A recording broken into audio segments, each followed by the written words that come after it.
Hey guys, today we begin with the tale of waking in a cramped Athenian home, lungs prickling with wood smoke before the sun even crests the Acropolis. Over the next few hours we'll dodge rancid barley breakfasts, sun-abluched marketplaces teeming with pickpockets, and the unsteady hands of bronze-wage doctors discovering that behind the marble myths, ancient Greece was a daily struggle to stay alive.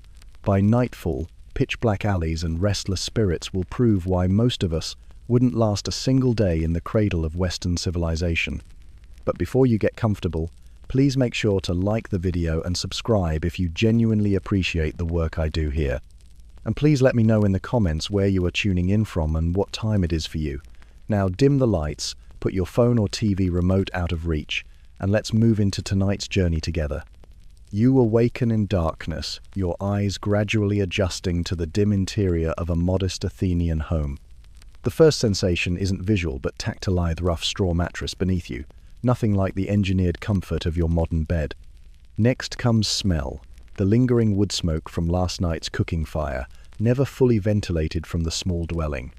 Your back protests against the unyielding surface as you shift position, already noticing the absence of the ergonomic support your 21st century body has come to expect.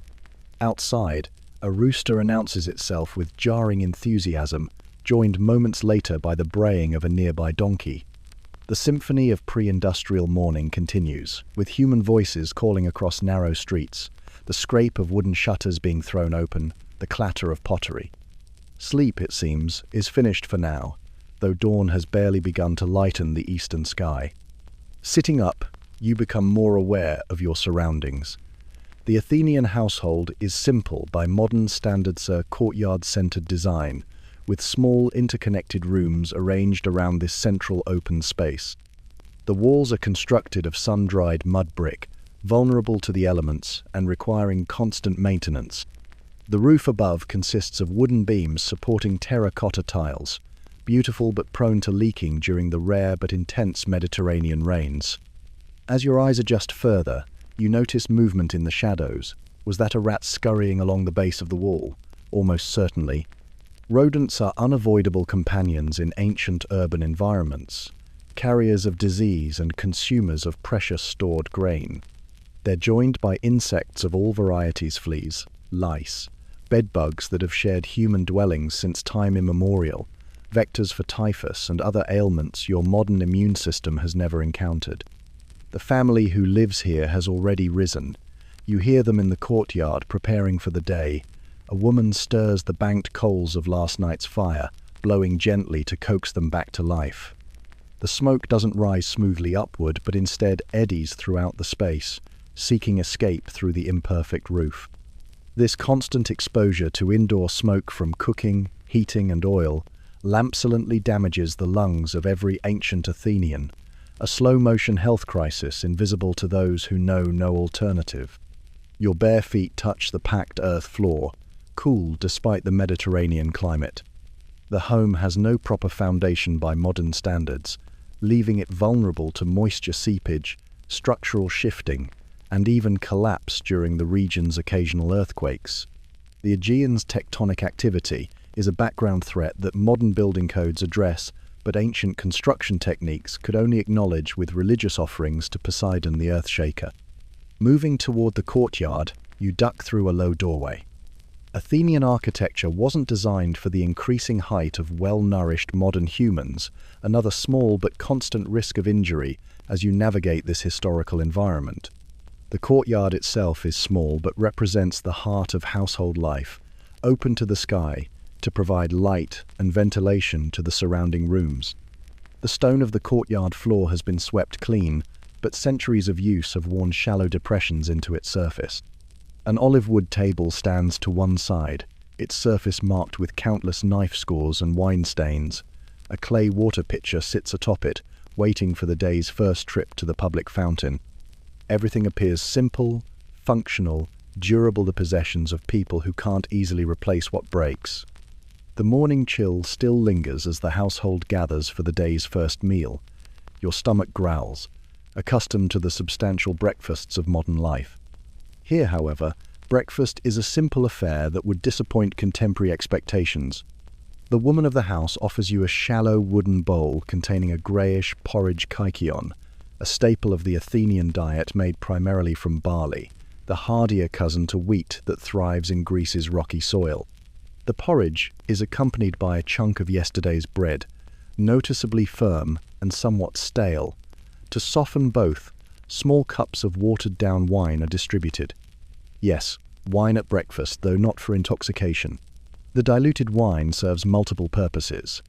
It adds flavor to bland staples, provides calories from its fruit sugars, and most importantly, helps mask the questionable quality of the available water.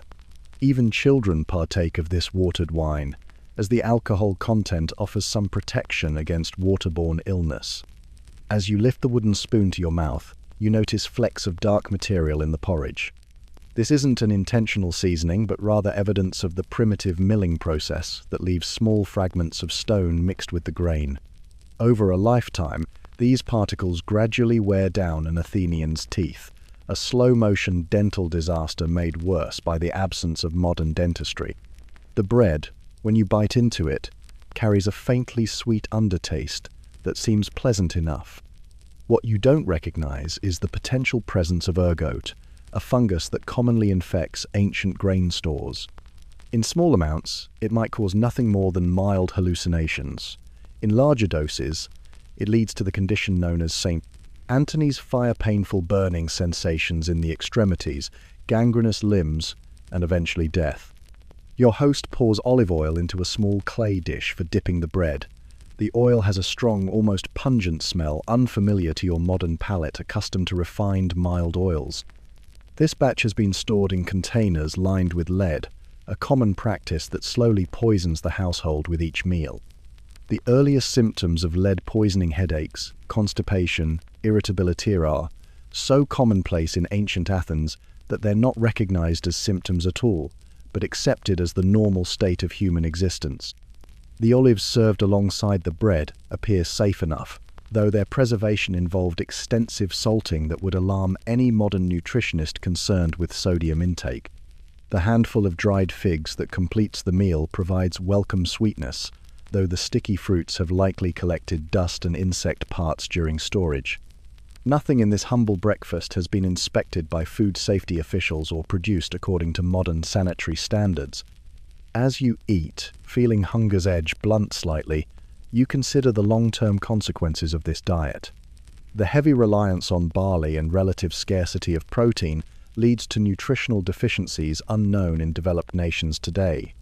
Children grow more slowly, adults reach lower heights, and everyone shows signs of vitamin deficiencies that manifest in weakened immune systems, poor night vision, bleeding gums, and slow-healing wounds. Before your stomach has fully settled from this unfamiliar breakfast, the household's attention turns to the day's most essential task, securing water. The modest home has no running water, no faucets to turn, no shower to step into. Every drop used for drinking, cooking, and minimal washing must be carried from public water sources. This critical chore typically falls to women and children, a daily burden that shapes female life in ancient Athens. Your host's wife and daughter prepare for the journey, taking large pottery hydria with wide mouths and 3 handles designed specifically for water transport. They invite you to accompany them, and you step outside the home's threshold into the narrow, unpaved street. The morning is brightening now, the eastern sky painted in pinks and golds that would be beautiful if not for the immediate assault on your senses. The street beneath your feet is uneven, rutted from cartwheels and animal hooves, and littered with debris both organic and manufactured. There is no municipal waste collection in ancient Athens. Household garbage is simply tossed into the streets, where it mingles with animal droppings from the donkeys, dogs, chickens, and occasional pigs that share the urban space. The resultant odor rises with the warming day, a complex miasma that would overwhelm any modern visitor. Your small party navigates through this unsanitary maze toward the nearest krene, or fountain house. Athens prides itself on its public water infrastructure, network of aqueducts, pipes, and fountains established under the tyrant Pisistratos in the 6th century BCE. By ancient standards, it's an impressive system. By modern ones, it's an open invitation to waterborne disease. As you approach the fountain house, you see a structure with a columned facade protecting a series of water spouts emerging from a stone wall. A basin below catches the flowing water, which emerges from lead pipes connected to the city's main supply. A small crowd has already gathered, mostly women exchanging news and gossip as they wait their turn. The social importance of these water-gathering excursions cannot be overstated. This is where women, otherwise mostly confined to the domestic sphere, engage with the wider community. Your turn arrives, and you watch as your host's daughter positions the heavy hydria beneath one of the spouts. The water that flows appears clear enough, but your modern knowledge recognizes the invisible threats it carries. Bacteria unknown and unnamed in this era Escherichia coli, Salmonella typhi, Vibrio cholerae flow freely from the communal water source into individual homes. What the Athenians don't understand about germ theory will literally kill them, with waterborne illness claiming countless lives annually, especially among the very young and old. The weight of a filled water jar is shocking to your modern arms, unaccustomed to such labor. Each hydria holds about 30-40 liters of water, weighing nearly as many kilograms when full. The women around you have developed specific muscles from years of this daily task, their bodies adapted to burdens that would quickly cause repetitive strain injuries in someone unaccustomed to the work. Back problems, herniated discs, and early-onset arthritis are the unrecognized occupational hazards of ancient water collection. As your party slowly makes its way back home, each step careful to avoid spilling the precious water, you notice how some women balance their hydria on their heads, distributing the weight more evenly. Others, including your host's wife, employ a shoulder carry technique that allows for greater speed but places asymmetrical strain on the body. The physical toll of simply existing in this pre-modern world becomes increasingly apparent with each passing hour of your theoretical sojourn. Returning from the fountain, you find the narrow streets growing more congested as the morning advances. Your host suggests a visit to the agorathi commercial and social heart of ancient Athens. Following his lead, you navigate through increasingly crowded pathways toward the city center, noticing how the urban layout lacks any semblance of grid planning. Streets wind organically, following ancient pathways established centuries before any urban planning concepts existed. As you approach the agora, the sensory intensity amplifies dramatically. The open marketplace spreads before you, a chaotic tapestry of commercial activity bounded by stoescolonnated walkways that provide the only shade in this expansive public space. Hundreds of Athenians mill about, their voices creating a constant din punctuated by the occasional shout of a merchant advertising his wares or arguing over a transaction. The smells assault your senses in waves. Fresh fish laid out on marble slabs, their scales glistening in the strengthening sunlight. The metallic tang of blood from a butcher's stall where freshly slaughtered animals hang. The earthy aroma of vegetables still carrying traces of the soil they were pulled from this morning. The yeasty scent of bread from the artopolea, and beneath it all, the ever-present undercurrent of unwashed bodies and animal waste that permeates any pre-modern urban environment. Your host leads you through the press of humanity, explaining that each section of the agora traditionally houses specific types of goods. The fish market occupies one area, the bread sellers another, with designated spaces for olive oil merchants, pottery sellers, and craftsmen of various specialties. Despite this loose organization, the boundaries blur as vendors compete for advantageous positions, leading to frequent disputes that occasionally erupt into physical confrontations. As you pass a money changer's table, your host warns you in hushed tones about the prevalence of counterfeit coins. Athens' silver tetradrachms are renowned throughout the Mediterranean world for their purity and consistent weight, making them a preferred currency for international trade. This reputation has spawned a shadow industry of counterfeiters who plate lead coins with silver or shave precious metal from genuine coins. Even experienced Athenians occasionally fall victim to these schemes, and a foreigner like yourself would be an especially tempting target. The money changer demonstrates the typical verification technique, biting coins to test their softness or striking them against a stone to hear their ring. These primitive authentication methods are far from foolproof, and accepting payment in ancient Athens carries inherent financial risk that modern electronic transactions have eliminated. The crowd suddenly presses closer as a dispute breaks out between two merchants. Before you can react, unfamiliar hands brush against your clothing pickpockets, taking advantage of the distraction. Your host pulls you away quickly, explaining that theft is commonplace in the agora, where the press of bodies provides perfect cover for petty criminals. The Athenian solution to this problem is straightforward: carry minimal valuables and remain vigilant at all times. Violence erupts with alarming frequency in this public space. With no professional police force, citizens largely enforce their own justice through immediate, often physical means. You witness a suspected thief being struck repeatedly by the merchant he allegedly stole from, the crowd neither intervening nor seeming particularly concerned by this public beating. Justice in ancient Athens is swift, personal, and frequently brutal. Even minor injuries carry outsized risks in this pre-antibiotic world.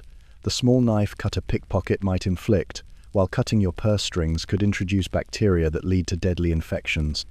The simplest wound treatable with antiseptic ointment and a bandage in your time could become a death sentence here through sepsis. You find yourself increasingly aware of both overt and subtle threats to your survival. Your host purchases a few items using small copper coins for local transactions, negotiating prices through a combination of haggling and veiled threats to take his business elsewhere. Nothing has a fixed price in the agora. Every transaction is a miniature diplomatic engagement, with social relationships and reputations as important as the actual currency exchanged. As a foreigner, without established connections, you would pay premium prices for even basic necessities. By midday, the sun has climbed high above the agora, its presence transforming from pleasant warmth to oppressive heat. The Mediterranean climate, often idealized in vacation brochures, reveals its harsher reality as temperatures climb toward their daily peak. Without modern sunscreen, your skin would quickly burn under the intense ultraviolet radiation, particularly strong in this southern latitude. The Athenians have adapted to this environment through both cultural practices and clothing choices. You notice how activity in the agora begins to slow as the sun reaches its zenith. Merchants retreat to the shade of the stoas, while those who can afford to adjust their schedules plan for the midday rest period that will become known as the siesta in later Mediterranean cultures. Your woolen himation, the traditional outer garment worn draped over the shoulders now, feels suffocatingly heavy as heat builds beneath its folds. While wool might seem counterintuitive in a warm climate, the natural fiber actually provides essential protection from both sunburn and evening chills. However, for your unacclimated modern body, accustomed to lightweight, moisture-wicking fabrics, the wool traps heat and sweat against your skin, creating ideal conditions for heat exhaustion.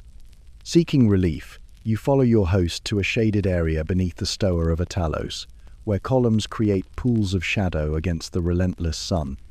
The temperature difference between sun and shade is profound, highlighting how architectural features serve critical practical purposes beyond their aesthetic appeal. Ancient Athenians structured their days around these shade patterns, their internal clocks attuned to the sun's movement rather than mechanical timepieces. Your thirst has become nearly overwhelming, your body losing moisture through perspiration at a rate your modern lifestyle has never demanded. The diluted wine from breakfast provided some hydration, but nowhere near the constant water intake recommended by contemporary health guidelines. When your host offers a terracotta cup of water drawn from a public cistern, you drink gratefully despite your intellectual awareness of the microbial threats it contains. The symptoms of dehydration and heat stress begin to manifest. A dull headache forms behind your eyes, your mouth feels parched despite recent drinking, and a persistent lightheadedness makes even simple movements challenging. Without modern electrolyte replacements or air conditioning, your body struggles to maintain homeostasis in conditions ancient Athenians have adapted to through generations of physiological acclimatization. Around you, older citizens and young children appear particularly affected by the midday heat, retreating to whatever shade they can find. Heat-related deaths, particularly among these vulnerable populations, occur with such regularity during summer months that they're considered a natural, expected part of the seasonal cycle, rather than preventable tragedies. Your host explains that prayers and offerings to Apollo, god of both healing and plague, increase during these hottest periods as the connection between sun exposure and illness is recognized, if not scientifically understood. The olive trees scattered throughout the city provide not just fruit but essential natural shade. You notice how valuable these shade spots are, often claimed by those with higher social status or physical power. The ecological services provided by urban trees, taken for granted in modern city planning, represent critical survival infrastructure in ancient Athens. The cool, dappled light beneath their spreading branches offers momentary respite from the sun's assault, a reminder of how fundamental environmental conditions shape human experience. As the worst of the midday heat begins to subside, you find yourself still battling the after-effects of sun exposure and dehydration. Your host, noticing your discomfort, suggests consulting one of Athens' physicians. Though hesitant to place your well-being in the hands of ancient medical practice, your worsening condition leaves little choice. You follow him through the gradually reanimating streets to the home of a local iatrosa doctor who receives patients in the front room of his dwelling. The physician's space contains none of the sterile surfaces or specialized equipment you associate with modern medicine. Instead, a wooden table serves as an examination couch, surrounded by shelves holding clay vessels of various preparations.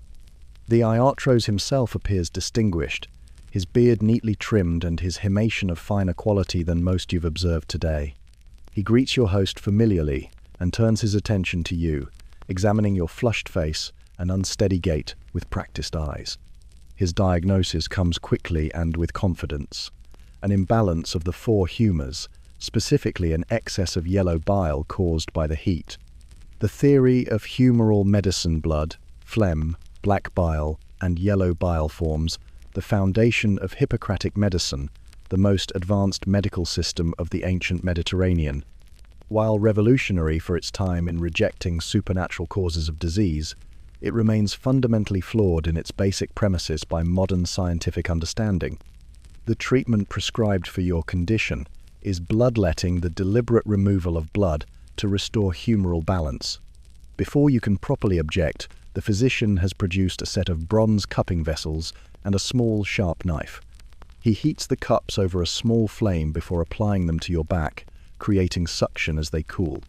After removing them, he makes shallow incisions at the sites and reapplies the cups, which now fill with your blood. The experience is both painful and anxiety-inducing, particularly as you watch precious blood, which your modern knowledge recognizes as essential for recovery rather than a source of illness, being deliberately drained from your body. The instruments used have not been sterilized. At best, they've been wiped clean with cloth.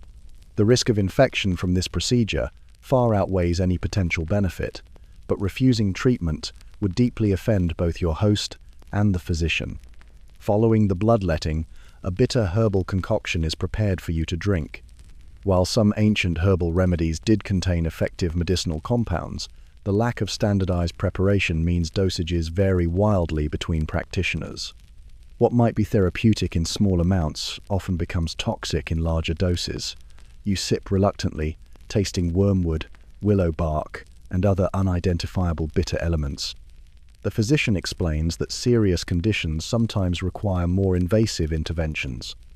He gestures toward iron surgical tools, displayed prominently on a shelf: primitive scalpels, forceps, and probes that would send shivers through any modern surgeon concerned with sterile technique.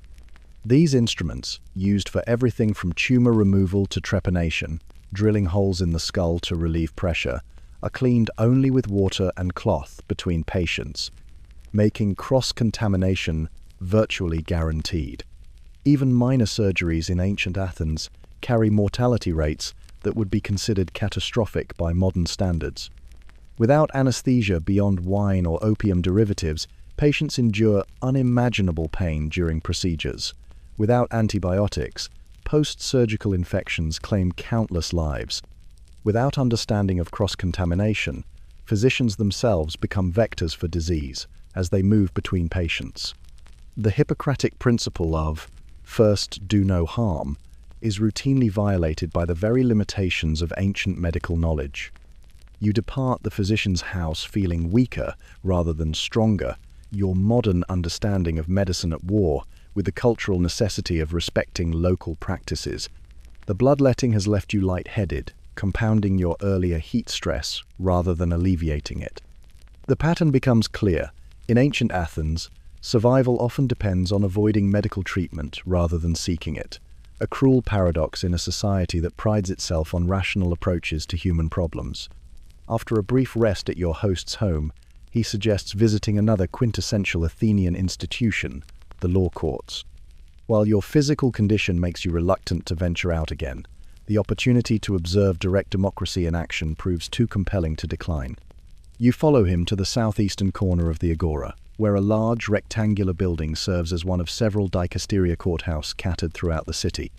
The contrast between modern judicial proceedings and what you encounter is immediately striking. Rather than a quiet, formal atmosphere of ordered legal argument, you enter what feels more like a sporting event. Hundreds of citizens selected by lot serve as jurors, their large number intended to prevent bribery through sheer statistical diffusion. The noise level is astonishing. Jurors shout, jeer, and applaud throughout the proceedings with no expectation of maintaining decorum. The case underway involves a commercial dispute between two merchants, but the arguments presented have little resemblance to modern legal reasoning.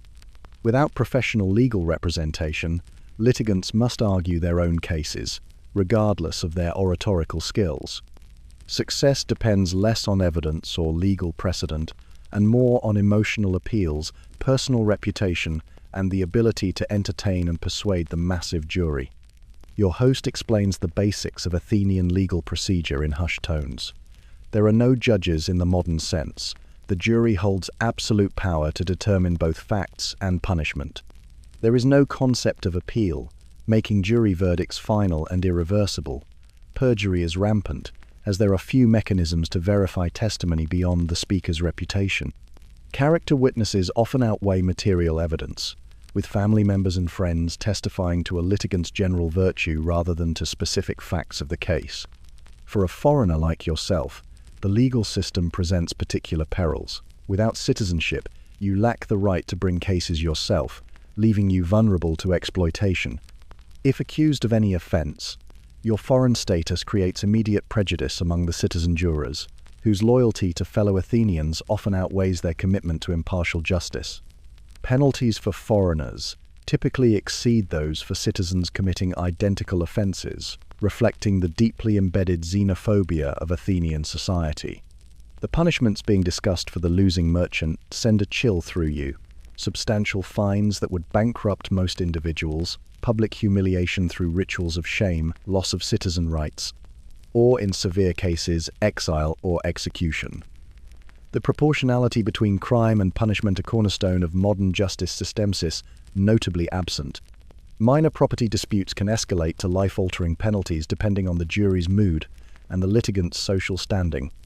As the proceedings continue, you notice how thoroughly law permeates Athenian society.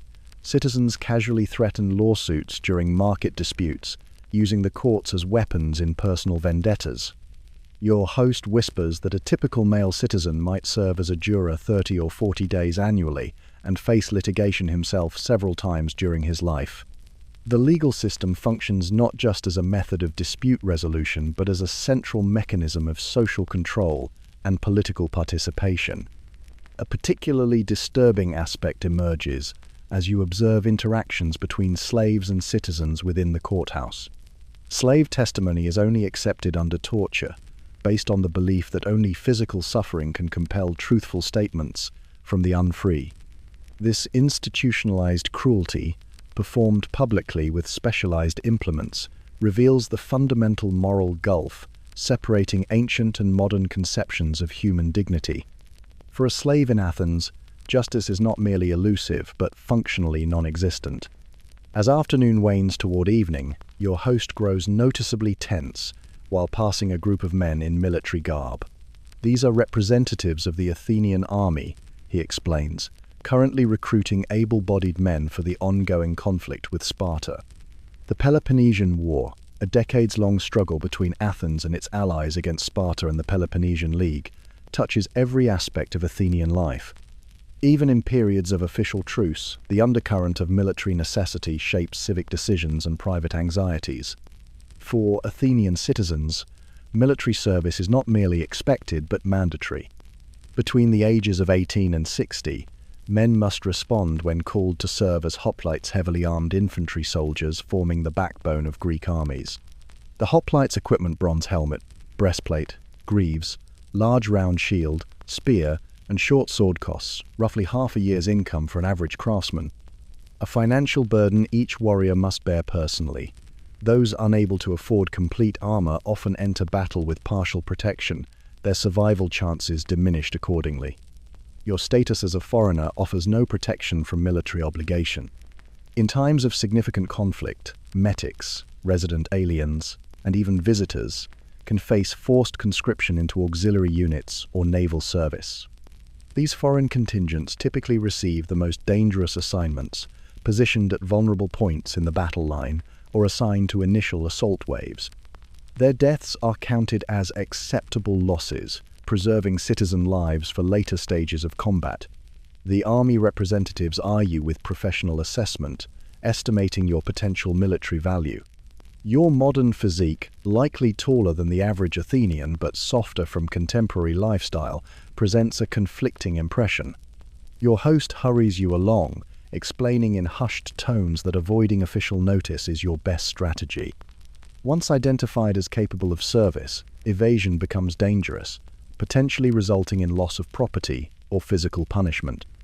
War dominates Athenian consciousness, even during nominal peace.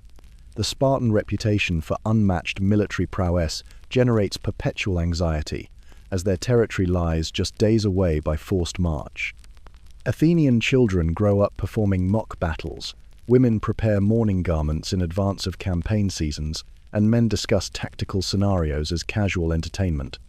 The possibility of suddenly being thrust into phalanx warfare where surviving depends on maintaining perfect formation with your shield, protecting the man beside you as much as yourself hovers as an omnipresent threat. For a modern person accustomed to professional military forces operating in distant theaters, the immediacy of ancient warfare would be profoundly disorienting. Combat in this era is intensely personal, fought at arm's length with weapons designed to penetrate human flesh amid deafening chaos, blinding dust, and the visceral sensations of blood and entrails. Without modern surgical techniques, even survivable wounds often lead to slow, painful deaths from infection or internal bleeding. The psychological trauma, completely untreated in ancient contexts, creates lasting damage virtually everyone in society carries silently. Military service represents just one of many sudden, unexpected ways your theoretical Athenian day might end prematurely. As twilight approaches, bringing welcome relief from the heat, new dangers emerge with the fading light. Your host suggests returning home before full darkness, his pace quickening as shadows lengthen across the narrow streets. Ancient Athens, like all pre-modern cities, transforms fundamentally after sunset.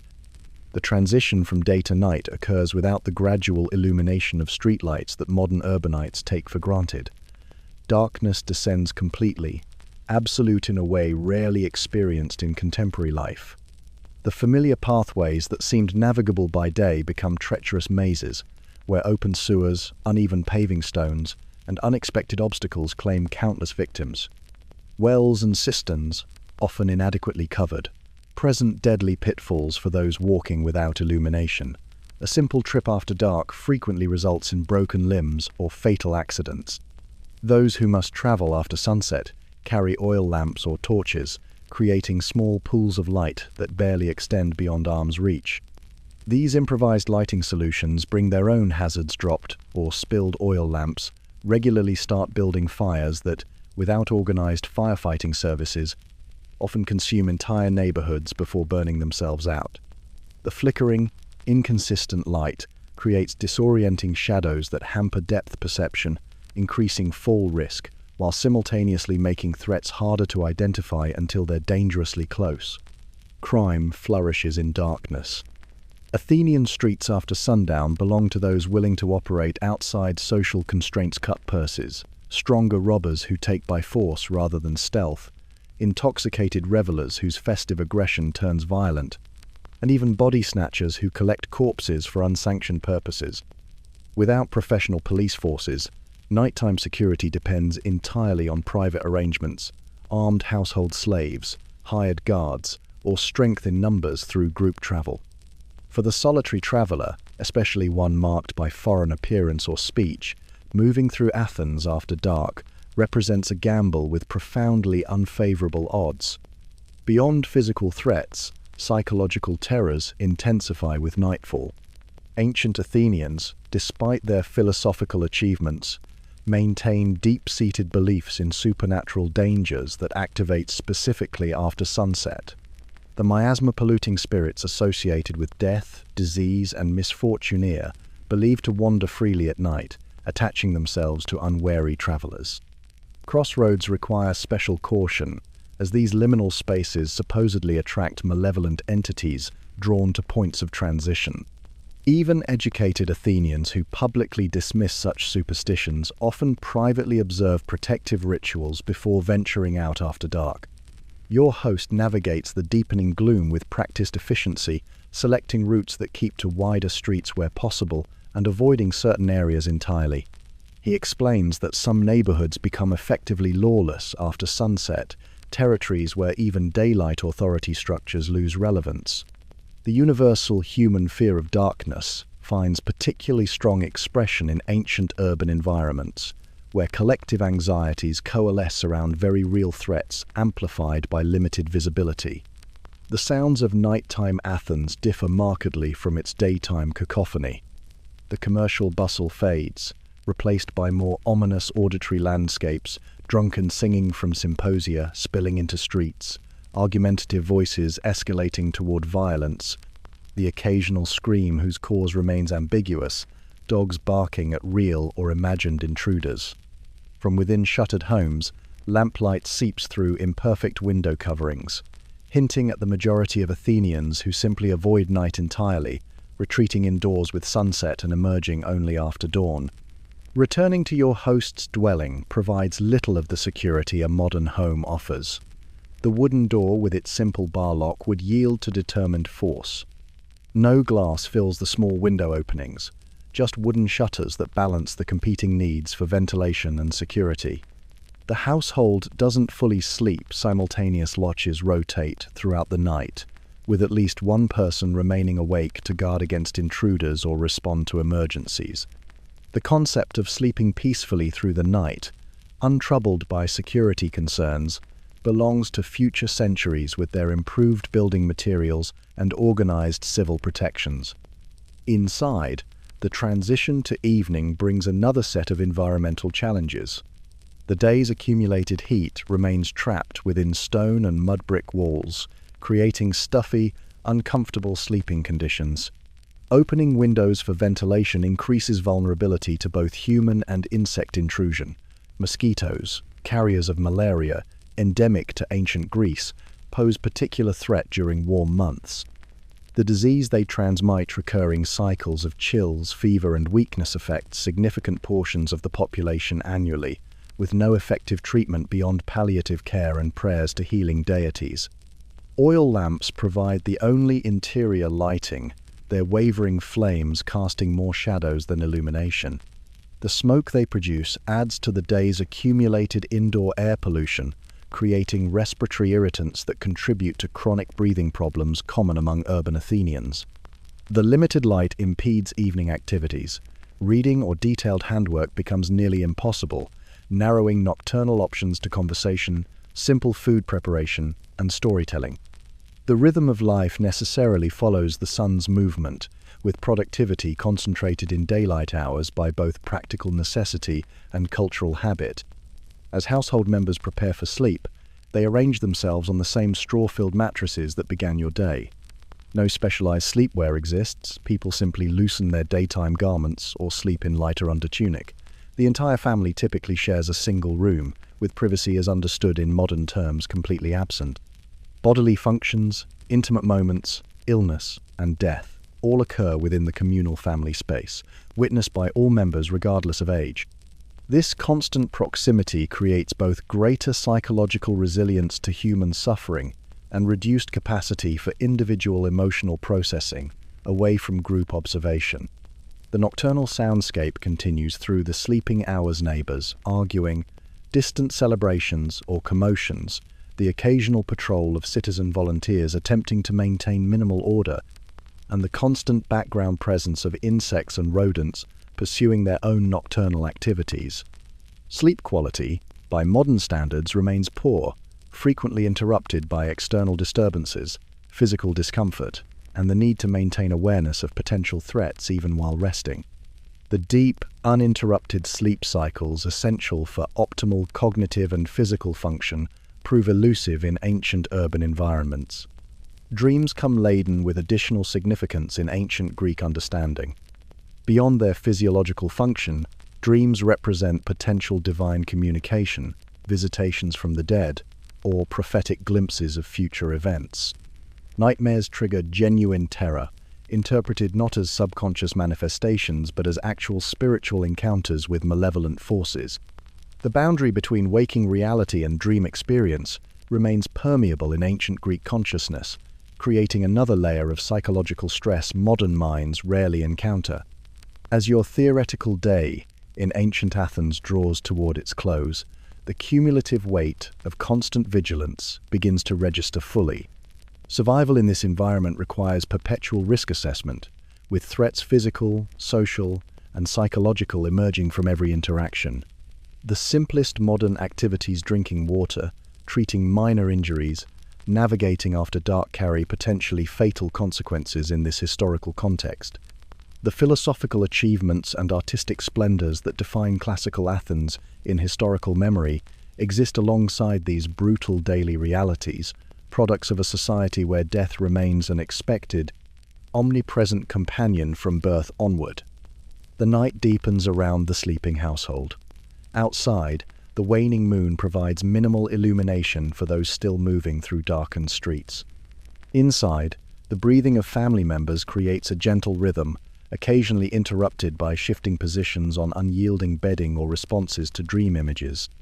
The protective household deity, a small carved Hermes figure near the hearth, stands silent watch through the vulnerable hours of unconsciousness. Your host's family sleeps the sleep of those accustomed to discomfort, their bodies adapted to conditions that would keep modern individuals awake in frustrated distress. As you rest your head on the folded cloth serving as pillow, your mind catalogues the day's accumulated dangers. How many nearly invisible threats have you navigated? The contaminated water containing pathogens unknown to ancient science, the lead-infused cookware slowly poisoning everyone who eats from it, the smoke-filled interior spaces damaging lungs with each breath, the ever-present risk of violence, casual, judicial, or military that might erupt without warning, the primitive medical treatments more likely to harm than heal, the constant physical labor required for the simplest daily tasks, the psychological burden of existing in a world where chance and fate hold greater sway than individual agency or scientific understanding. The romantic vision of classical Athens that began our journey has dissolved entirely now, replaced by visceral appreciation for historical realities. The gleaming marble temples and philosophical discourses that draw modern admiration existed alongside or perhaps despite these harsh conditions of daily life. The great achievements of Athenian civilization arose within a context where reaching adulthood represented statistical triumph, where 1 in 3 children died before age 10, where women faced death with each childbirth, where a minor infection could become fatal within days, and where violence, both personal and state-sanctioned, permeated social interaction. Imagine now, as consciousness begins its drift towards sleep, how you would feel knowing tomorrow brings another day navigating these same conditions, and the next day, and every day throughout a life expectancy averaging roughly half of modern duration. The psychological resilience required for ancient existence exceeds what most contemporary individuals cultivate, accustomed as we are to problems largely abstracted from immediate physical threats. The constant, intimate relationship with mortality shapes every aspect of ancient Athenian consciousness, from religious practice to artistic expression to philosophical inquiry. While your eyes grow heavy, consider how this brief theoretical visit reveals the fundamental misunderstanding inherent in romanticizing ancient life. We admire Athenian accomplishments without fully acknowledging the harsh substrate from which they emerged. We appreciate their philosophical innovations without recognizing how intimately those ideas grew from daily confrontation with suffering and mortality. The unforgiving physical realities of ancient existence directly informed their cultural, intellectual, and spiritual achievements in ways our comfortable modern perspectives often fail to appreciate. As sleep approaches, allow the tension in your body to release. You need not maintain vigilance against ancient threats. The contaminated water, lead poisoning, unexpected violence, primitive medicine, infectious disease, dangerous streets after dark. Your comfortable modern bed supports you properly, unlike the unyielding straw mattress of your imagined Athenian experience. Your home provides security through locks, lighting, climate control, and distance from potential threats. Your water arrives purified, your food safely prepared according to rigorous standards. Minor injuries receive prompt effective treatment rather than developing into life-threatening conditions. Feel the profound gratitude that emerges from this historical perspective. The daily struggles that seem significant in modern context pale against the fundamental survival challenges faced by those who came before. The ancient Athenians navigated their harsh reality without our knowledge base, technological advantages, or medical understanding, yet still created works of lasting beauty and insight. Their resilience speaks across centuries, reminding us of human capacity to find meaning amid difficulty and create transcendent works from challenging conditions. Let your breathing deepen now, secure in the knowledge that your survival doesn't depend on constant vigilance. Unlike your imagined ancient counterpart, you can surrender completely to sleep without maintaining partial awareness of potential threats.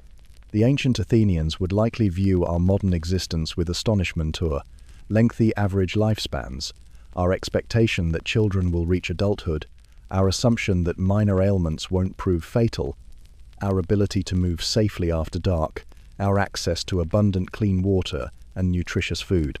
Your journey through ancient Athens has been purely intellectual, a thought experiment allowing deeper appreciation for historical realities and contemporary advantages.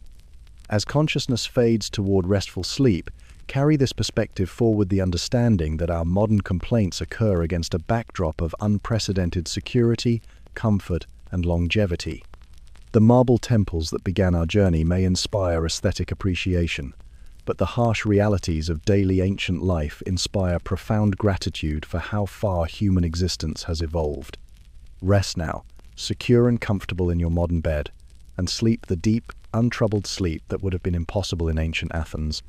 Tomorrow will arrive with its own challenges, but they will be the challenges of our fortunate era, not the constant survival threats that define daily life for those who came before us. Good night, and peaceful dreams, unburdened by the anxieties that never fully released their grip on the ancient mind, even in sleep.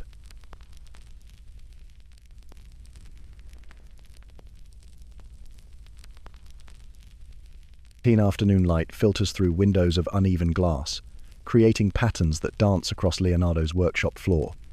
Motes of dust spiral through these golden beams, each particle following invisible currents of air disturbed by the slow movement of the maestro himself as he glides between workstations.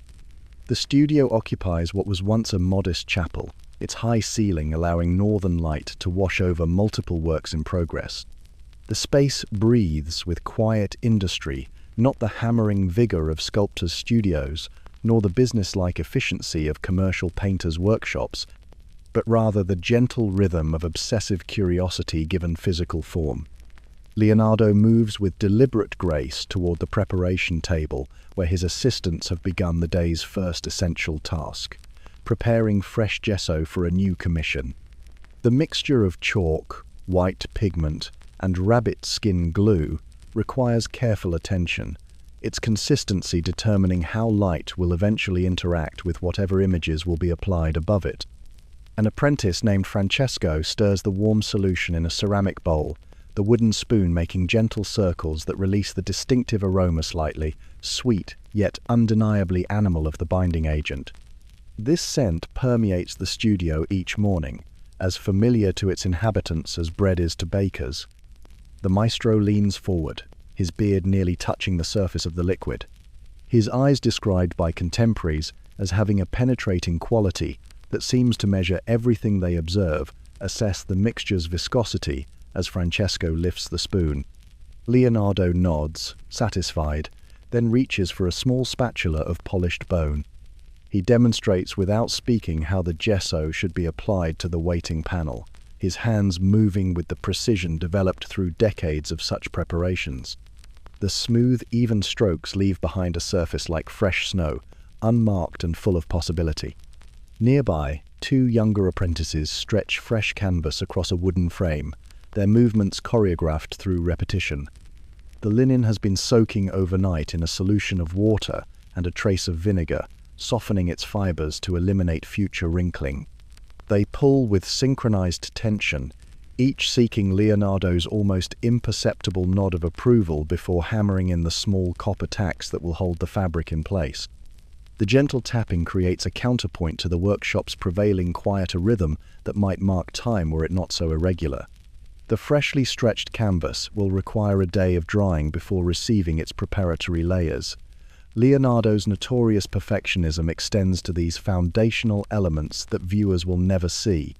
Unlike some contemporaries who rush these stages to reach the more profitable application of paint, the maestro insists on methodical preparation, often quoting an old adage from his apprenticeship under Verrocchio: "Patience in the beginning prevents disappointment in the end." His workshop produces fewer works than others in Florence, but their luminous quality justifies the pace. As the gesso application continues under Francesco's careful hand, Leonardo drifts toward a south-facing window where various glass containers capture and transform the afternoon light. These vessels contain experimental mixtures of oils, resins, and pigment, some dating back several seasons, their subtle chemical transformations documented in the master's notebooks. He lifts a bottle of walnut oil infused with lavender, holding it to the light to observe its clarity. The slow improvement of painting media occupies his thoughts as persistently as anatomical questions or mechanical inventions. The oil catches the light differently from various angles, a phenomenon Leonardo has been documenting with characteristic thoroughness. This observation of how light behaves, reflecting, refracting, creating shadows of varying intensity, informs everything from his mechanical drawings to the soft modeling of flesh in portraits.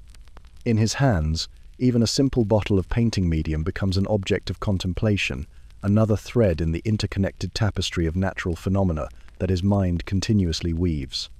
Setting down the oil, Leonardo moves toward a table positioned to catch the most consistent northern light throughout the day. Here lies the heart of his current fascinations, not the commissioned works that provide income, but the notebooks filled with observations, questions, and speculations about the world's hidden mechanisms. Several leather-bound volumes lie open, their pages covered with his distinctive mirror writing, flowing from right to left across the paper. This reversed handwriting, illegible to casual observers without a mirror, was not, as some whisper, a means of keeping secrets. Rather, as a left-handed man in an era of right-handed conventions, Leonardo discovered that writing in this manner prevented smudging and allowed his hand to move unhindered across the page. The private language of his notes reflects a mind that consistently found its own solutions to practical problems, unconcerned with conventional approaches. The maestro settles onto a simple wooden stool, reaching for a silver stylus and a notebook whose pages have been prepared with a faint bluish ground. The silver point medium demands confidence. Unlike charcoal or chalk, it cannot be easily erased or adjusted. Each line must be placed with intention, accumulating into images through patient, deliberate marking. Today he returns to an ongoing study of flowing water attempting to capture in static lines the mathematical patterns underlying fluid dynamics. The scratch of the stylus against prepared paper creates a whisper almost below the threshold of hearing. Leonardo works with unusual focus, his left hand moving steadily while his right occasionally steadies the page. His drawings capture not just the appearance of swirling currents, but seek to diagram their underlying causes, the invisible principles that govern visible phenomena. Occasionally he pauses, eyes unfocused, seeing beyond the physical workshop into the realm of conceptual understanding that has made his notebooks treasures of insight. Around him, the workshop maintains its gentle industry. An assistant grinds pigments on a marble slab, the pestle making circular motions that gradually transform mineral lumps into fine powder. Another carefully transfers dried brush strokes of different oil mixtures into a leather-bound reference book, cataloguing which formulations yellow with time and which maintain their clarity. A third repairs a wooden model of a flying machine suspended from the ceiling beams, replacing a broken strut with freshly whittled pine. All work with minimal conversation, respecting both their master's concentration and the contemplative atmosphere he cultivates. Leonardo turns a page in his notebook, the paper making a soft sound like distant footsteps. The new sheet receives a different investigation, anatomical sketches of a wrist in various positions, showing tendons shifting beneath the skin. His understanding of human mechanics comes from prohibited dissections conducted by candlelight, yet these drawings transform that forbidden knowledge into studies of living movement. The confidence of his line suggests these forms exist already within the blank page. His stylus merely reveals what was hidden there. I'll continue with the next section of the narration, covering the remainder of the mechanical daydreams in graphite grey section and the lunch of herb steeped lentils section. The afternoon deepens as Leonardo continues his investigations on paper. His notebooks contain not just artistic studies but the full spectrum of his insatiable curiosity, anatomical discoveries, architectural projects, weapons designs, musical instruments, hydraulic systems, and countless mechanical inventions that exist only in these pages. Unlike his paintings, which must satisfy patrons' expectations, these private explorations follow only the compass of his interest, mapping territories of knowledge that will remain largely undiscovered by others for centuries. He pauses to dip a reed pen into an inkwell of his own formulation, a mixture of gall, gum arabic, and iron salts that flows with exceptional consistency. The pen makes a different sound against the paper than the silver point, slightly more substantial but no less precise. With this tool, he adds notations beside his diagrams, the backward script flowing in neat rows beneath a sketch of interlocking gears. The text explains proportional relationships and mechanical advantages, calculations that transform imagination into potential reality. An assistant approaches silently, carrying a fresh candle to replace one that has burned low. The workshop operates according to unspoken rhythms, each person anticipating needs before they must be expressed. Leonardo acknowledges the replacement with the slightest nod, never lifting his pen from the page. The continuous line of his thought remains unbroken, flowing from observation to speculation to documentation with a fluidity that mirrors the very water currents he studies so intently. The notebooks themselves tell stories beyond their content. Some pages bear faint stains from wine spilled during contemplative evenings.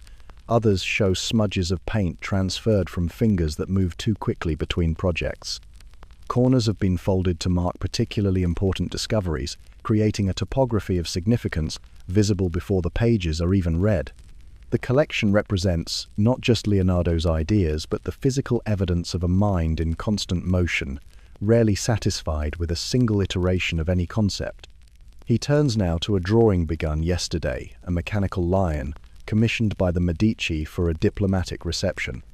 The automation will walk several steps before its chest opens to reveal lilies, a symbolic gesture combining Florentine and French emblems. The sketch shows the internal arrangement of weights and mechanisms that will transform stationary metal into deliberate movement.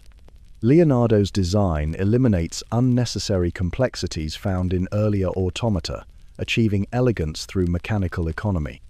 The margin notes calculate exact dimensions and weights, transforming conceptual understanding into practical instructions.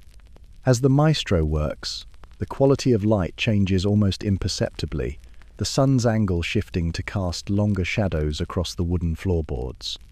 This transition signals the approach of another workshop, Rhythm the Midday Meal, simple but essential to maintain both body and community. Leonardo closes his current notebook, securing its leather ties with practiced fingers. Unlike many scholars who forget physical needs when absorbed in thought, he recognizes the importance of regular nourishmenta practice he recommends in scattered notes on maintaining health and mental clarity. The workshop's modest kitchen occupies a corner near the rear entrance, where a small hearth provides both warmth and cooking heat. Today's meal has been simmering since morning, a pot of lentils, steeped with herbs from the small garden that Leonardo insists on maintaining behind the workshop.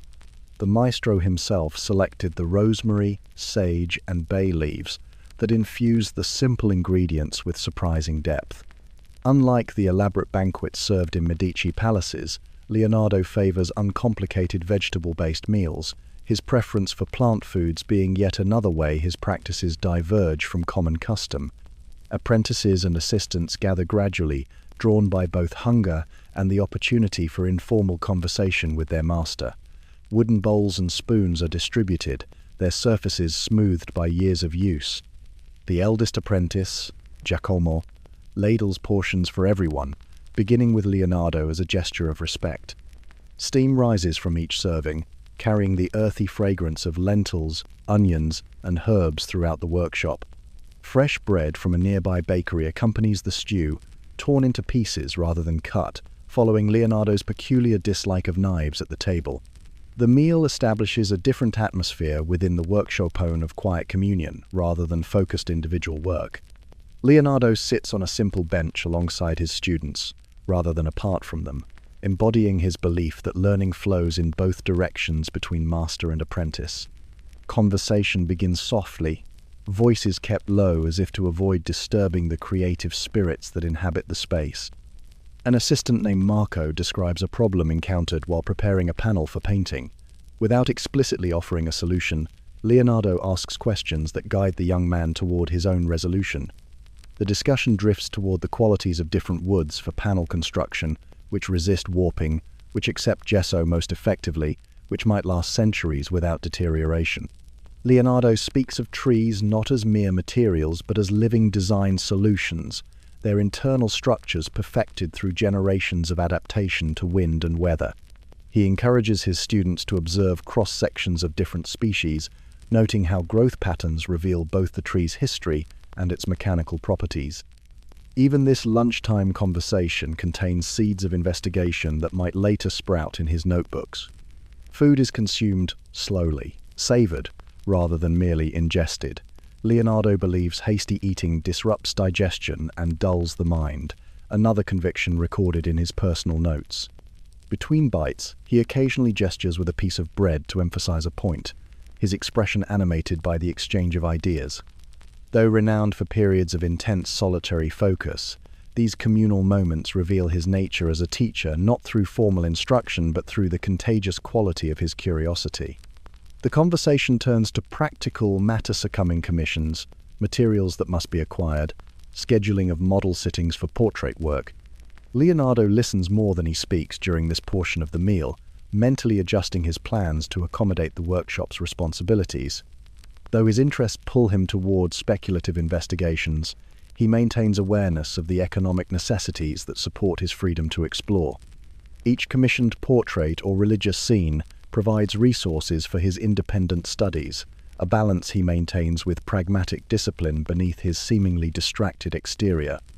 As bowls are emptied and bread reduced to crumbs, Leonardo shares observations from his morning study of water currents, describing how certain patterns might inform a technique he's developing for rendering diaphanous fabrics in paint. The apprentices listen attentively, recognizing that these seemingly disconnected insights often translate into practical techniques that distinguish their workshop's productions. The maestro's ability to synthesize knowledge across domain-seeing connections between flowing water and draped cloth, between anatomical structures and architectural support exemplifies the integrative thinking he cultivates in his students.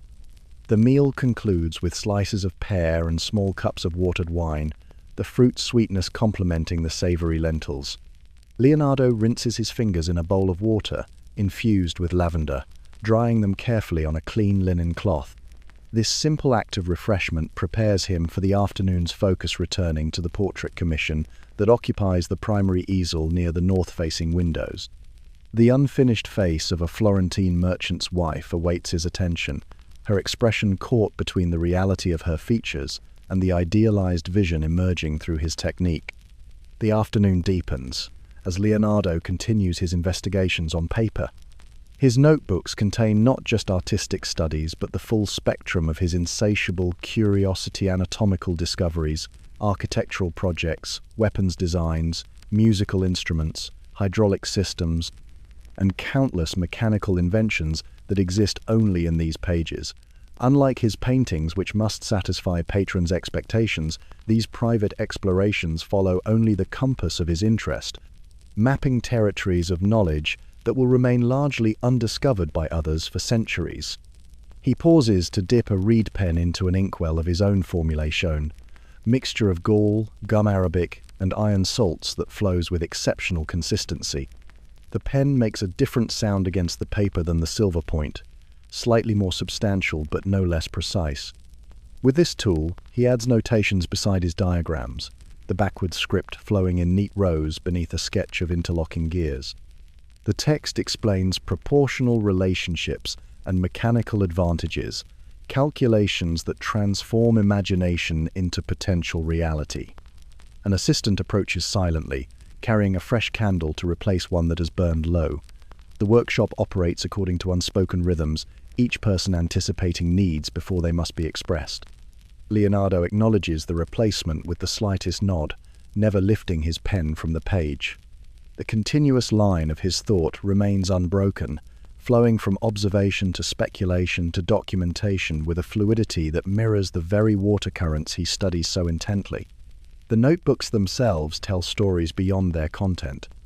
Some pages bear faint stains from wine spilled during contemplative evenings, others show smudges of paint transferred from fingers that move too quickly between projects. Corners have been folded to mark particularly important discoveries, creating a topography of significance visible before the pages are even read. The collection represents not just Leonardo's ideas, but the physical evidence of a mind in constant motion, rarely satisfied with a single iteration of any concept. He turns now to a drawing begun yesterday, a mechanical lion, commissioned by the Medici for a diplomatic reception. The automation will walk several steps before its chest opens to reveal lilies, a symbolic gesture combining Florentine and French emblems. The sketch shows the internal arrangement of weights and mechanisms that will transform stationary metal into deliberate movement. Leonardo's design eliminates unnecessary complexities found in earlier automata, achieving elegance through mechanical economy. The margin notes calculate exact dimensions and weights, transforming conceptual understanding into practical instructions.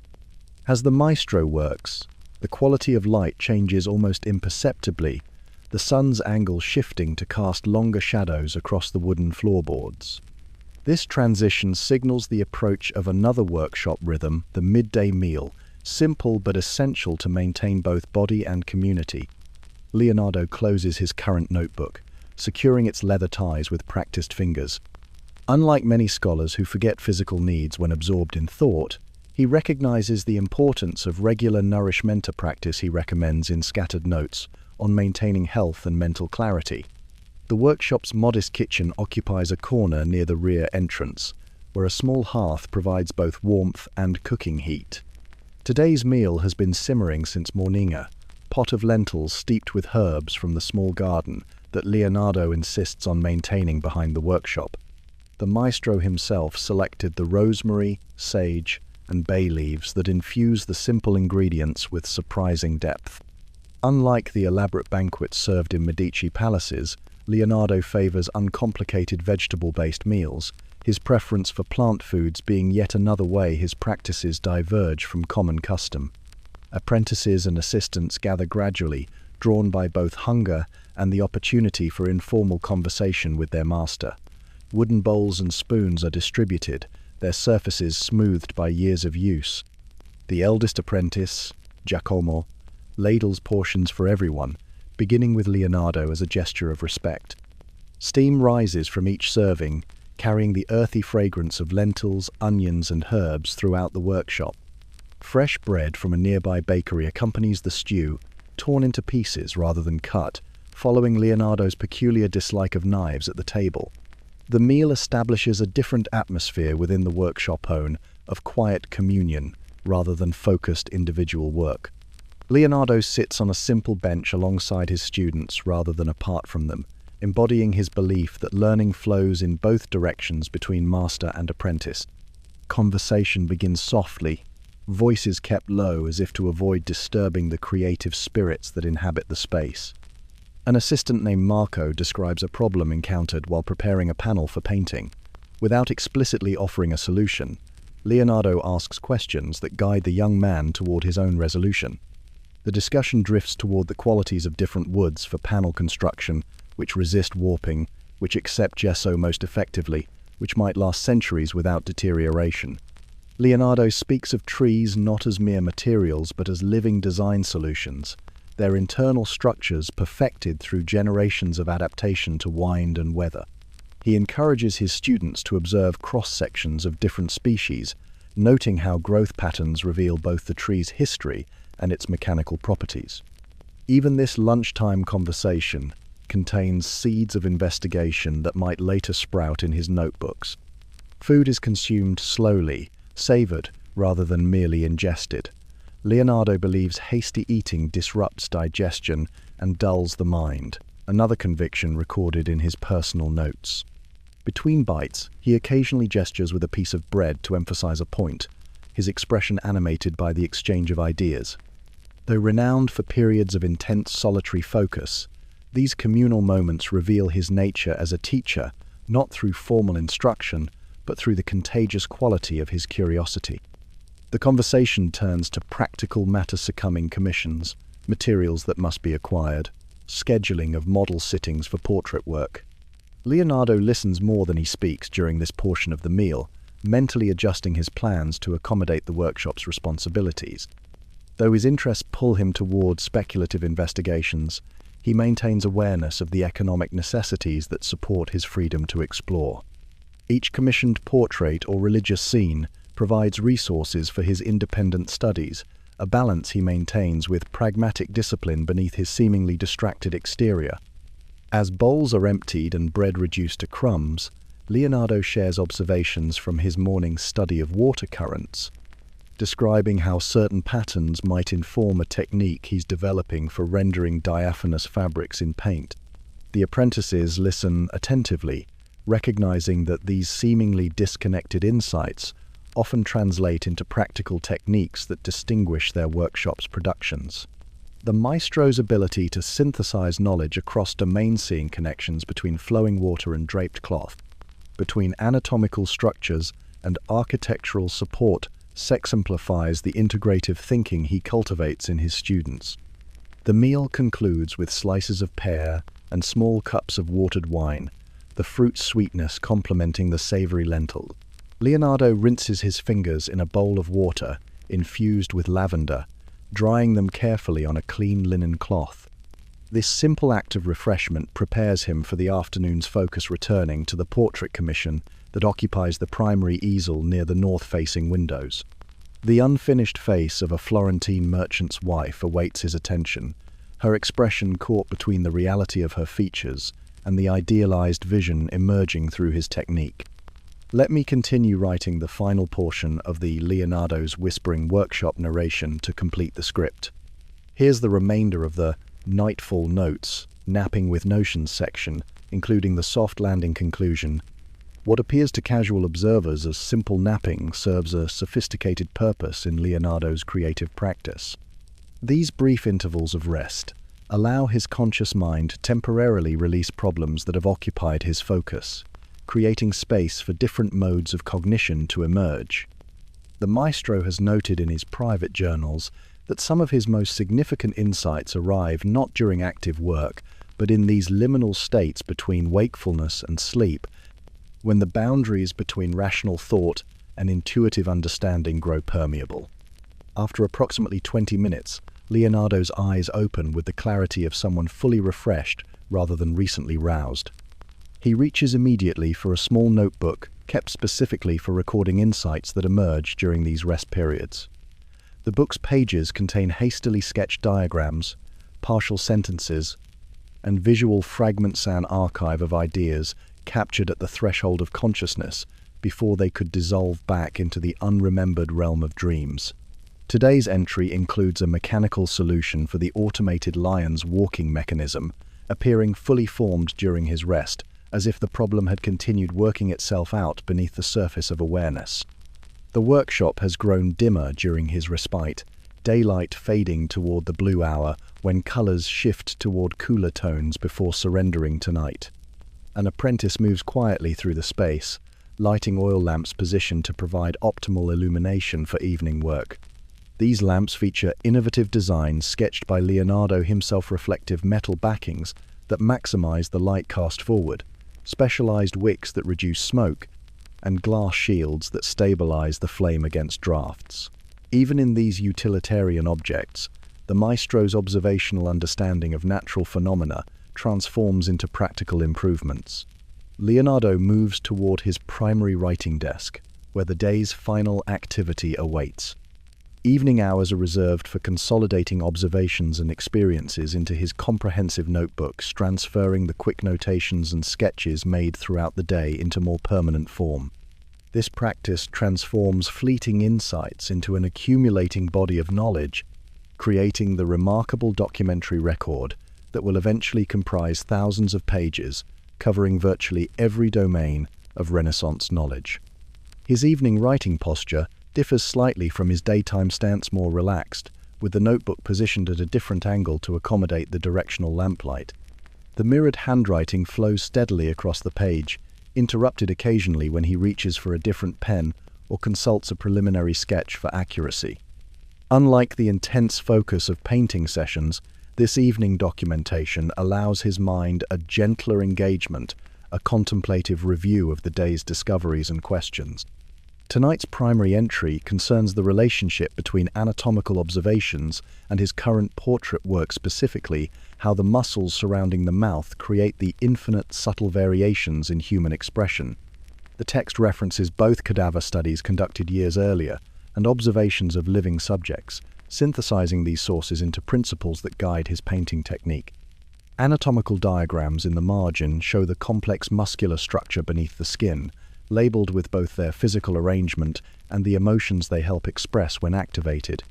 As he writes, Leonardo occasionally pauses to demonstrate expressions to himself, his own face becoming a laboratory for understanding the mechanical relationships between internal structure and external appearance. These self-observations, conducted using polished metal mirrors of his own design, connect theoretical knowledge with lived experience, a characteristic integration of abstract understanding and sensory reality. The notebook captures both precisely rendered anatomical facts and subjective impressions of how emotions physically manifest, creating a document that bridges art and science before such disciplines became artificially separated. The workshop grows increasingly quiet as apprentices complete their day's tasks and depart for their lodgings in the surrounding neighborhood. Leonardo acknowledges each departure with a simple nod, maintaining the workshop's atmosphere of gentle focus until the last assistant closes the heavy wooden door. This gradual emptying of the space alters its acoustics. Footsteps resonate differently. The scratching of his pen becomes more prominent against the background silence. The occasional rustle of page turning takes on greater significance in the unoccupied room. Now alone, Leonardo's writing becomes more personal, including speculations too tentative or unconventional to share, even with trusted assistants. These private reflections reveal his constant questioning of accepted wisdom across domains, from the mechanics of blood circulation to the possibility of human flight. from the origins of fossils found in mountain rocks to theories of how vision actually occurs. Questions flow naturally into proposed experiments, creating an ongoing research agenda limited only by time and resources rather than imagination. The deepening night brings subtle changes to his working rhythm. The pen moves more slowly, lines becoming marginally less precise as the day's accumulated fatigue begins to assert itself. Leonardo recognizes these signs with the same attention he brings to all natural phenomena, understanding that creativity requires respecting physical limitations rather than battling against them. Unlike many who measure productivity by hours invested, he gauges accomplishment through clarity achieved, acknowledging when diminishing returns suggest work should conclude. After completing a final diagram, ingenious water lifting mechanism, inspired by watching a peasant girl draw water from a well earlier that week, he carefully closes the notebook, securing its contents with leather ties. The day's documentation is complete, observations preserved, and questions formulated for future investigation. Tomorrow may bring new commissions, different mechanical problems, or unexpected anatomical insights, but this accumulating record ensures continuity of thought across days, months, and years of inquiry. Leonardo extinguishes all but one lamp, casting the workshop into partial darkness that transforms familiar objects into mysterious silhouettes. The models, tools, and works in progress that populated the daylight hours now become shadowy presences, their definite forms dissolved into suggestion. This transformation mirrors the shift happening in the maestro's own consciousness as he prepares for the day's final transition into sleep from the sharp definition of active work toward the fluid associations of dreams where new connections often form. The remaining lamp accompanies him to a small adjacent chamber where a narrow bed awaits. Unlike the elaborate bedchambers of wealthy patrons, Leonardo's sleeping quarters maintain the same functional simplicity as his workshop. A straw mattress, wool blankets, and a single pillow suffice for physical comfort. Several notebooks remain within arm's reach, along with charcoal and a small slate board for recording any insights that might arise during the night. Even in sleep, the possibility of discovery remains an active presence in his routine. As he settles onto the bed, still fully dressed, save for his shoes, Leonardo's mind begins its nightly review of the day's work, the portrait's progressing expression, the automated lion's mechanical challenges, the water lifting device sketched in his evening notes. These elements drift through his awareness without the directed focus of waking attention, combining and recombining in patterns that sometimes reveal unexpected relationships. This transitional state between wakefulness and sleep represents another interval of creative potential in his carefully calibrated rhythm of consciousness. And perhaps, as you've accompanied the maestro through this quiet day in his workshop, your own consciousness has begun a similar transition from focused attention toward the gentler awareness that precedes sleep.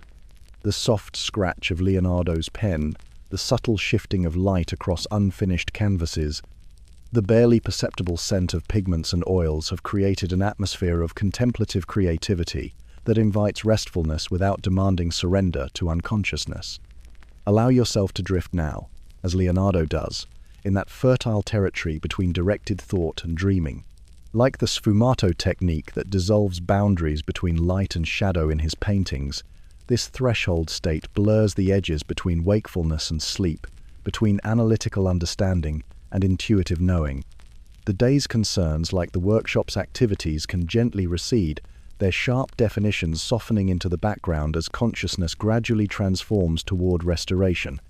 Rest now in the quiet certainty that tomorrow offers fresh opportunities for curiosity, for problem-solving, for the small discoveries that accumulate into understanding. Leonardo's genius emerged, not from dramatic moments of inspiration, but through this daily practice of patient observation, experimentation, and integration, a rhythm available in some measure to all who approach the world with genuine wonder. Sleep will refresh your capacity for such wonder, just as the maestro's rest prepares him for tomorrow's investigations. Good night, and may your dreams contain mechanical solutions, artistic visions, or simply the peaceful darkness of complete rest.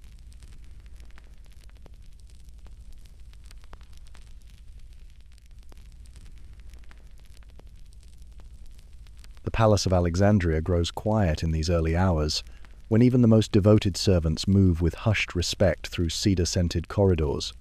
Though the sun has not yet gilded the eastern horizon, Cleopatra, the seventh Philopator, last active ruler of the Ptolemaic dynasty, already stirs beneath fine linen sheets. Her chamber remains dim, illuminated only by a single alabaster lamp where scented oil burns with the subtle fragrance of lotus.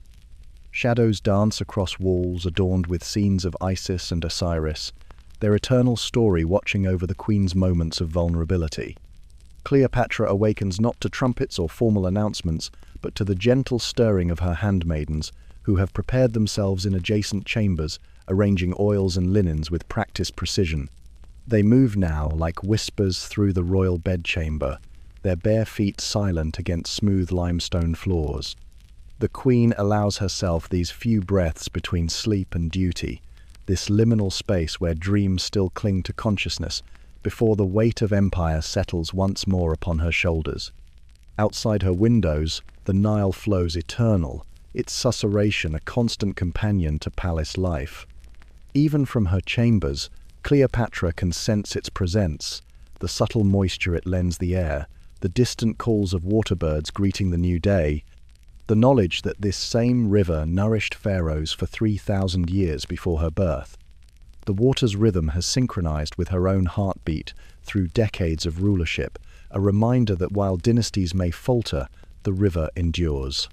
The queen's morning ablutions begin with ritual significance rather than mere hygiene. Her handmaidens draw aside heavy curtains, revealing a sunken bath of polished granite. Steam rises from water carried in ceramic vessels from the heated chambers below, where servants have tended fires since midnight to ensure the perfect temperature. The surface shimmers with rose petals and drops of precious oils imported from lands far beyond Egypt's borders, frankincense from Arabia, myrrh from Ethiopia, essence of cedar from Lebanon. Cleopatra steps carefully into the fragrant water, allowing its warmth to envelop her completely. Unlike the elaborate bathing practiced by Romans, with their multi-chambered thermae and rigorous scraping with strigils, the queen's ablutions focus on sensory pleasure and symbolic purification. Her handmaidens pour water from silver ewers over her shoulders, the liquid catching the first rays of dawn now creeping through eastern windows. Each vessel contains water, blessed by priests of different deities, Isis, Hathor, Sekhmetech, offering their particular protections for the day ahead. The queen's skin receives careful attention, anointed with lotus oil mixed with honey and milk. This mixture, prepared fresh each morning according to recipes preserved from the Old Kingdom, softens and preserves the royal complexion against Alexandria's salt air and relentless sun. More than vanity motivates this careful preservation. Cleopatra's body serves as living embodiment of divine authority, each public appearance a performance requiring flawless presentation. The scent envelops her, subtle yet distinctive, becoming part of her presence long before she speaks or commands. Around her, handmaidens murmur quietly in Greek, though occasionally Egyptian phrases emerge, linguistic remnants of their origins before service in the Hellenistic court. Unlike her Ptolemaic predecessors, who disdained to learn the language of Egypt, Cleopatra speaks fluently with them, her command of Egyptian representing both political calculation and genuine curiosity about the land she rules. These quiet exchanges contain no state secrets or political machinations, just the gentle human conversation about sleep quality, the previous evening's meal, a handmaiden's ailing mother, now receiving palace physician's care. As the bath concludes, linen towels warmed near ceramic braziers envelop the queen. Her wet hair receives attention from a dedicated servant whose family has tended royal tresses for generations. Combs carved from hippopotamus ivory separate each strand with careful precision. Infused oils impart subtle sheen and protect against Mediterranean humidity. The style chosen will remain simple during these morning hours. More elaborate arrangements will come later if public appearances demand them. Dressed now in a simple morning chiton of fine Egyptian linen, feet slipped into soft leather sandals, Cleopatra moves toward the eastern balcony where the morning light grows stronger. A small table of citrus wood holds a copper basin of water, a bowl of fresh figs and dates, and a cup of watered wine mixed with honey. This light repast sustains her through the day's first and most private ritual, her solitary reading of correspondence and scrolls before official business begins. The papyrus awaits her in neat stacks, organized during the night by her secretary Charmian, who has served her since childhood. Unlike the performative aspects of queenship that will occupy later hours, this quiet time belongs to Cleopatra's formidable intellect, the quality that impressed Julius Caesar and Mark Antony beyond her storied beauty. Her fingers, still scented with lotus oil, unfurl the first scroll with practiced ease. The papyrus rustles softly, a whispering counterpoint to the distant river sounds and early birdsong filtering through open windows. Languages flow through the morning's reading like tributary streams into the mighty Nile.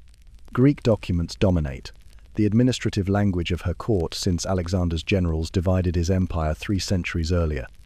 Latin dispatches arrive with increasing frequency as Rome's shadow lengthens across the Mediterranean. Egyptian hieratic script outlines temple dedications requiring royal approval. Most remarkably, Cleopatra reads them all without translators, the only ruler in her dynasty to master Egyptian alongside Greek, with competence in Latin, Ethiopian, Hebrew, Parthian, Median, and Troglodytic also attributed to her by Plutarch. The content ranges from mundane to momentous. Grain shipment figures from the fertile Nile Delta demand careful attention. Egypt's agricultural abundance remains her greatest geopolitical leverage with Rome. Reports from spies embedded in rival courts reveal shifting alliances and potential threats. Personal correspondence from nobility throughout the eastern Mediterranean requires responses calibrated to maintain relationships without promising too much. Astronomical observations from the Great Library detail recent celestial events and their astrological implications for royal decision-making. As she reads, Cleopatra occasionally pauses to make notes on fresh papyrus with a reed pen dipped in ink ground from soot and gum. Her handwriting appears precise and economical, devoid of flourishes that might obscure meaning. These notes will guide meetings scheduled for later hours, informing discussions with advisors who marvel at her command of details. Unlike rulers who rely entirely on counselors' digested summaries, Cleopatra insists on accessing primary information whenever possible, a habit that has prevented numerous diplomatic miscalculations throughout her reign. The gentle rustle of papyrus continues as morning light strengthens, illuminating dust motes that dance through air still perfumed with bath oils and incense. This quiet, intellectual communion represents Cleopatra's most private ritual, not the seductive manipulation depicted in Roman propaganda, but the disciplined application of a mind educated by Alexandria's finest scholars. Before she becomes queen for public consumption, before she dons the formal regalia of Isis incarnate, she remains simply a ruler absorbing information, connecting patterns, planning responses that might preserve her kingdom for another season against Rome's inexorable hunger. I'll continue with the remaining 1,500 words, covering the final 3 sections. The midday hour approaches, bringing with it a subtle shift in the palace rhythm. Cleopatra sets aside her final scroll as sunlight now streams directly through eastern windows, illuminating particles of incense that hang suspended in the still air. The intensity of Alexandria's sun reaches its zenith, encouraging a natural pause in the day's activities.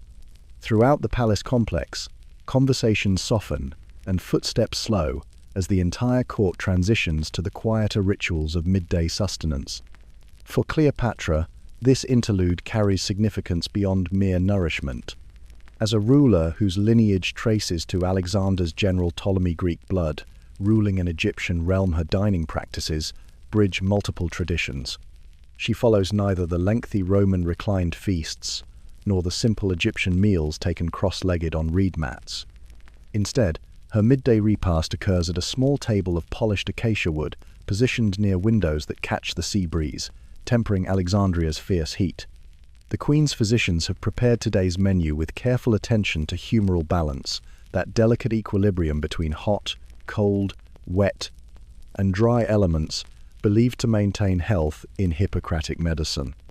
A serving woman approaches bearing a silver tray, arranged with specific intention: figs and honey to warm the system, cucumber slices to cool, bread from the palace bakery representing dryness, and olives preserved in brine, providing necessary moisture. Each selection serves both taste and therapeutic purpose, maintaining the queen's vitality through the demanding hours of rule. Accompanying this carefully arranged plate comes the most closely monitored element of the queen's diet, the medicinal wine. Unlike the watered breakfast wine meant merely to purify questionable water, this midday preparation contains specific herbal infusions prescribed by the royal physician himself. The servant who carries it has tasted it in the queen's presence, a ritual protection against the ever-present threat of poisoning that shadows all who wear the double crown of Egypt.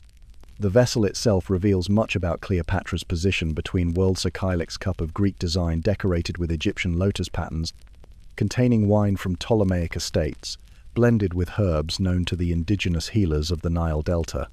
Cleopatra sips slowly, allowing the subtle bitterness of wormwood and the fragrant notes of mint to register fully before swallowing. This potion purportedly strengthens the liver and clarifies thought, preparing her for the diplomatic meetings that will consume the afternoon hours.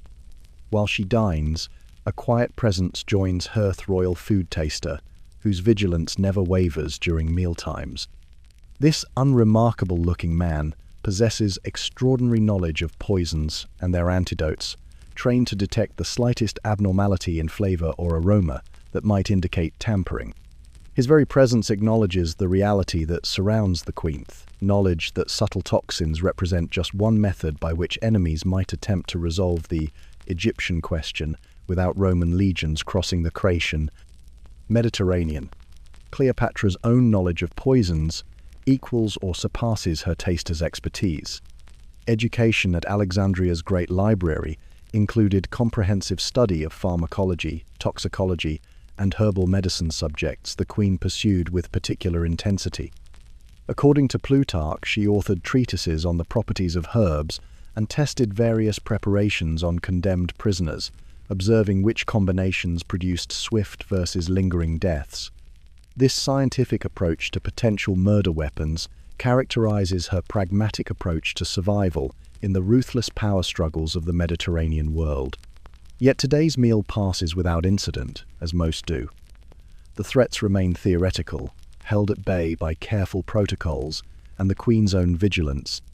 As she finishes the light repast, a servant approaches with a basin of scented water for her hands and a linen towel. The brief meal concludes without ceremony, the dishes whisked away to be cleaned or, in the case of silver and gold serving pieces, secured in palace treasuries between uses. As afternoon progresses toward evening, Cleopatra's attention turns upward, not metaphorically toward divine inspiration, but literally toward the heavens themselves. The palace complex includes a special structure on its eastern edge, a circular tower rising several stories above surrounding buildings. Its flat roof, accessible by an interior spiral staircase, serves as Alexandria's most privileged observatory. Here, as daylight begins its gradual surrender to evening, the queen ascends for her astronomical studies. Unlike the morning's political reading or midday's medical rituals, this astronomical interlude represents Cleopatra's most personal intellectual passion. Educated in the mathematical traditions of Euclid and Eratosthenes, who both worked in Alexandria generations before her birth, she approaches celestial observation with scholarly precision rather than merely seeking astrological guidance. The instruments awaiting her astrolabes of polished bronze, armillary spheres showing orbital paths, charts mapping star positions throughout the year, represent the pinnacle of Hellenistic scientific achievement. A court astronomer already waits on the rooftop, making preliminary observations and noting celestial positions in meticulous columns of figures. He bows deeply as Cleopatra emerges from the stairway, her simple daytime chiton now supplemented with a woolen himation against the cooling evening air. Their conversation begins immediately in technical Greek terminology, discussing recent observations of Venus and Jupiter's changing positions against the fixed stars. calculating what these movements might portend for political decisions in coming weeks. As twilight deepens around them, oil lamps in recessed niches illuminate the observation area without interfering with celestial visibility. Alexandria's famous lighthouse, the Pharos, begins its nightly illumination across the harbor, its reflected light dancing on Mediterranean waves. The astronomer steps aside, allowing Cleopatra to position herself before the primary observation instrumenta dioptra, mounted on a calibrated stand, permitting precise measurement of angles between celestial bodies. While she observes, the astronomer speaks in measured tones about the philosophical implications of celestial mechanics, referencing debates between competing schools of thought at the Great Library. This conversation carries none of the careful diplomatic calculation that characterizes the Queen's political interactions. Here, she engages as scholar rather than ruler, questioning assumptions and proposing alternative interpretations with the intellectual freedom rarely permitted in her public role. The first stars appear, tiny perforations in the deepening indigo canopy above Alexandria. Cleopatra names them in multiple traditions, Greek, Egyptian, Babylonian, each civilization having mapped the same lights with different stories and significance. The Queen's familiarity with these varying interpretations reflects her broader approach to governance, finding connections between seemingly disparate cultural systems, identifying patterns that allow strategic navigation of complex political landscapes. As full darkness envelops the city, the celestial dome reveals itself completely. The Milky Way stretches across the sky like spilled cream on black velvet. Constellations emerge in their seasonal configurations: Orion's distinctive belt, the sinuous curve of Draco, the perfect bowl of the Dipper. These same patterns watched over pharaohs who built the pyramids, guided Odysseus across wine-dark seas, and now silently witness the twilight of Ptolemaic rule as Rome's influence grows with each passing season. Eventually, even this intellectual pleasure must end. Servants arrive with additional lamps to light the Queen's descent from the observatory tower.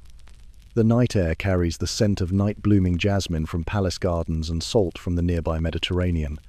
Cleopatra returns to her private chambers for the day's final ritual, the silken siesta that prepares her for evening court functions or, occasionally, provides the only substantial rest in her demanding schedule. The Queen's bedchamber has been prepared with fresh linens and subtle aromatics.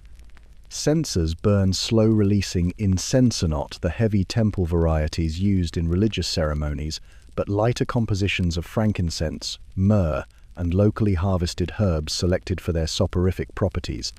The large bed with its cedar frame and fine Egyptian cotton awaits, curtains of nearly transparent silk ready to create a cocoon of privacy within the larger chamber. Before Cleopatra retires, one final element completes the preparation for rest.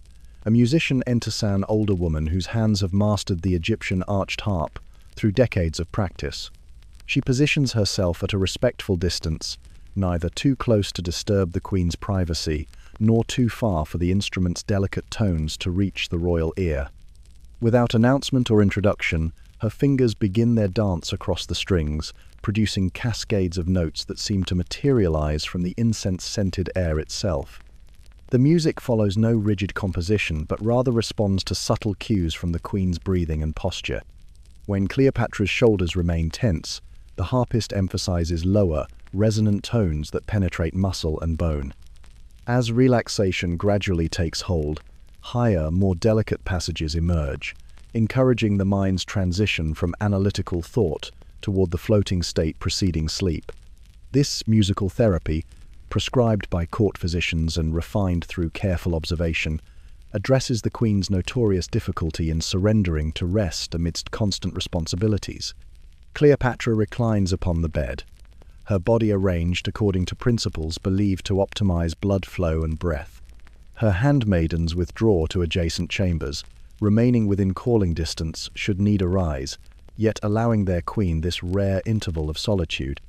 Only the harpist remains, her music now simplified to repeating patterns that mirror the rhythm of slowing breath, gentle waves of sound washing away the accumulated tensions of rulership. As Cleopatra's consciousness drifts between wakefulness and dreaming, her extraordinary mind fluent in 9 languages, versed in mathematics and astronomy, cunning in political calculation, finally permits itself to rest. The harpist's notes grow increasingly subtle, the intervals between them lengthening like shadows at sunset. The queen's breathing deepens, her features softening in the gentle lamplight. For these precious moments, she exists not as living embodiment of Isis, not as Egypt's last Ptolemy, not as Rome's most formidable adversary, but simply as a woman yielding to the universal human need for restoration. And perhaps, as you listen to these quiet rhythms of an ancient queen's repose, your own breath has synchronized with the imagined cadence of Cleopatra's slumber. Allow your consciousness to drift as hers did, beneath silk curtains stirred by Mediterranean breezes, beside windows open to the night jasmine's perfume. The weight of empires need not rest upon your shoulders, yet the sweet surrender to restful darkness remains our shared inheritance across millennia. Like Cleopatra, you have navigated your day's particular challenges and earned this gentle descent into dreams. The stars that watched over Alexandria still wheel above, marking time's passage with celestial patience, awaiting your return to wakefulness when restoration is complete. For now, release all thought of papyrus and politics, of medicinal wines and midnight diplomacy. Follow the fading notes of an invisible harp into the soft embrace of sleep. Rest well, knowing that like even the most powerful queen in history, you too deserve these quiet moments of perfect peace.